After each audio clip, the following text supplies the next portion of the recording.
How to log in into Crypto.com account. Hi everyone, welcome back to our channel. This is Rose and without further ado, let's begin. Start by opening your preferred browser. Navigate to search bar and type in Crypto.com login. Now press enter on your keyboard. Then you will reach on this result page where you will see all the results. Simply click on the first link of Crypto.com. Then you will land on the official interface of Crypto.com where you can easily see the login menu. Here you have the two methods you can log in into Crypto.com with the help of QR code or simply the email. For QR code, you need to open the Crypto.com app, tap menu and go to settings. Then click on QR code scanner and scan the QR code above.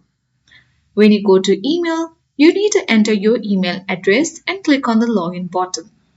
And you have to simply enter your password, verify your account, and then simply log in into Crypto.com account. And that's all for today. I hope this guide was helpful. If it was, then do like, share, comment, and don't forget to subscribe. Thank you for watching, and I'll see you in the next video.